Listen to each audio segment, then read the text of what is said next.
আসসালামু আলাইকুম বন্ধুরা। আর্কাইভস ও গ্রন্থাগার অধিদপ্তরে একটি নিয়োগ বিজ্ঞপ্তি প্রকাশিত হয়েছে। তো এখানে আপনারা বাংলাদেশের সকল জেলা থেকে 18 থেকে 32 বছরের মধ্যে যাদের বয়স রয়েছে তারা সকলে আবেদন করতে পারবেন এবং এখানে অষ্টম শ্রেণী পাশ থেকে আবেদন শুরু। এবং যারা আমাদের মাধ্যমে আবেদন করতে চান ঘরে বসে, তারা আমাদের ডিসক্রিপশন বক্সে হোয়াটসঅ্যাপ নাম্বার দেওয়া আছে, তারা আমাদের সাথে যোগাযোগ করতে পারেন। তো এই নিয়োগ বিজ্ঞপ্তিটি আপনাদেরকে সম্পূর্ণ দেখিয়ে দেবো এবং কীভাবে আবেদন করবেন এবং আবেদনের জন্য কত টাকা আবেদন ফি সমস্ত কিছুই দেখিয়ে দেবো। তো চলুন দেখে নেওয়া যাক। তো ভিডিওটি শুরু করার আগে একটি রিকোয়েস্ট, যারা এখন আমাদের এই চ্যানেলটি সাবস্ক্রাইব করেনি তারা আমাদের এই চ্যানেলটি সাবস্ক্রাইব করে আমাদের সঙ্গেই থাকবেন। তো এখানে দেখতে পাচ্ছেন গণপ্রজাতন্ত্রী বাংলাদেশ সরকার সংস্কৃত বিষয়ক মন্ত্রণালয়, আর্কাইভ ও গ্রন্থাগার অধিদপ্তর। তো এখানে অনেকগুলো পদ রয়েছে, আমরা শেষ থেকে একে একে পদগুলো দেখে নেব। তো এখানে যে পদটি রয়েছে 12 নম্বরে পরিচ্ছন্নতা কর্মী, এখানে 8,250 টাকা থেকে 20,010 টাকা পর্যন্ত বেতন পাবেন। এবং এখানে যতগুলো পদ রয়েছে সমস্ত পদের জন্য আপনাদের সর্বোচ্চ 32 বছরের মধ্যে আবেদন করতে পারবেন। তো এখানে একজন লোক নিয়োগ করা হবে এবং এখানে আপনারা এসএসসি পাশে আবেদন করতে পারবেন। এবং 11 নম্বরে যে পদটি রয়েছে নিরাপত্তা প্রহরী, এখানে 8,250 টাকা থেকে 20,010 টাকা পর্যন্ত আপনারা বেতন পাবেন। এখানে একজন লোক নিয়োগ করা হবে এবং এখানে আপনারা অষ্টম শ্রেণীর পাশে আবেদন করতে পারবেন এবং আপনাদের সুস্বাস্থ্যের অধিকারী হতে হবে। এবং 10 নম্বরে যে পদটি রয়েছে অফিস সহায়ক, এখানে 8,250 টাকা থেকে 20,010 টাকা পর্যন্ত বেতন পাবেন।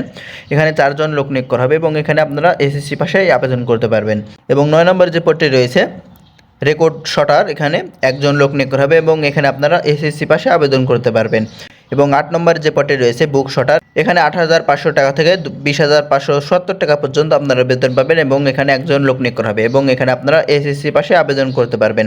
এবং 7 নম্বরে দেখতে পাচ্ছেন ফিউমিগেশন সহকারে, এখানে 9,300 টাকা থেকে 22,490 টাকা পর্যন্ত আপনারা বেতন পাবেন। এখানে একজন লোক নিয়োগ করা হবে এবং এক্ষেত্রে আপনারা এইচএসসি পাশে আবেদন করতে পারবেন এবং এক্ষেত্রে আপনাদের কম্পিউটার এমএস অফিসে কাজ করার দক্ষতা থাকতে হবে। এবং এখানে 6 নম্বরে দেখতে পাচ্ছেন ডাটা এন্ট্রি অপারেটর, এখানে 9,300 টাকা থেকে 22,490 টাকা পর্যন্ত আপনারা বেতন পাবেন। এখানে একজন লোক নিয়োগ করা হবে এবং এখানে আপনারা এইচএসসি পাশে আবেদন করতে পারবেন এবং এক্ষেত্রে আপনাদের কম্পিউটার চালানোর দক্ষতা থাকতে হবে।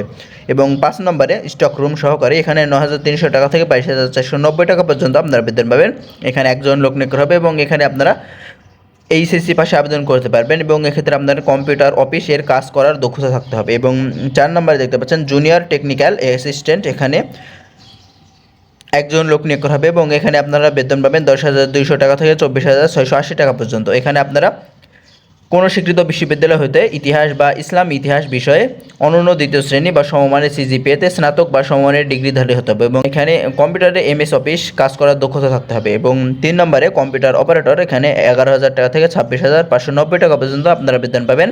এখানে 2 জন লোক নিয়োগ করা হবে এবং এখানে আপনাদের স্বীকৃত বিশ্ববিদ্যালয় হতে বিজ্ঞান বিভাগে স্নাতক বা সমমানের ডিগ্রিধারী হতে হবে এবং এক্ষেত্রে আপনাদের কম্পিউটার চালানোর দক্ষতা থাকতে হবে। এবং 2 নম্বরে যে পদটি রয়েছে সিনিয়র টেকনিক্যাল অ্যাসিস্ট্যান্ট, এখানে 11,000 টাকা থেকে 26,590 টাকা পর্যন্ত বেতন পাবেন। 2 জন লোক নিয়োগ করা হবে এবং এক্ষেত্রে আপনাদের স্বীকৃত বিশ্ববিদ্যালয় হতে অন্যান্য দ্বিতীয় শ্রেণী বা সমমানের সিজিপিএ সহ স্নাতক বা সমমানের ডিগ্রিধারী হতে হবে এবং কোনো স্বীকৃত প্রতিষ্ঠান হইতে গ্রন্থাগার বা তথ্য বিজ্ঞানের ডিপ্লোমা ডিগ্রিধারী হতে হবে এবং এক্ষেত্রে আপনাদের কম্পিউটার এমএস অফিসে কাজ করার দক্ষতা থাকতে হবে। এবং সিনিয়র টেকনিক্যাল অ্যাসিস্ট্যান্ট, এখানে 12,500 টাকা থেকে 30,230 টাকা পর্যন্ত বেতন পাবেন। একজন লোক নিয়োগ করা হবে এবং এক্ষেত্রে আপনাদের কোনো স্বীকৃত বিশ্ববিদ্যালয় হতে ইতিহাস বা ইসলামের ইতিহাস বিষয়ে অনন্য দ্বিতীয় শ্রেণী বা সমমানের সিজিপিএ সহ স্নাতকোত্তর বা সমমানের ডিগ্রিধারী হতে হবে এবং এক্ষেত্রে আপনাদের কম্পিউটার এমএস অফিস কাজ করার দক্ষতা থাকতে হবে। এবং এখানে আপনারা কীভাবে আবেদন করবেন এখানে দেওয়া আছে, এখানে এদের ওয়েবসাইট লিঙ্ক দেখতে পাচ্ছেন nanl.teletalk.com.bd, এই ওয়েবসাইটে ঢুকে আপনারা আবেদন করতে পারবেন। অথবা যারা আমাদের মাধ্যমে আবেদন করতে চান তারা আমাদের ডিসক্রিপশন বক্সে হোয়াটসঅ্যাপ নাম্বার দেওয়া আছে, আমাদের সাথে হোয়াটসঅ্যাপে যোগাযোগ করতে পারেন। এবং আবেদন শুরু হবে 25 তারিখ 11 মাস 2024 সাল সকাল 10টায় এবং আবেদন শেষ হবে 15 তারিখ 12 মাস 2024 সাল বিকাল 5টায়। এবং এখানে আপনাদের আবেদন করার জন্য খরচ হবে 1 থেকে 7 নং ক্রমিক পদের জন্য মোট 223 টাকা এবং 8 থেকে 12 নং ক্রমিক পদের জন্য মোট 112 টাকা। তো যারা এখানে আবেদন করতে ইচ্ছুক তারা আবেদন করতে পারেন। ধন্যবাদ সবাইকে।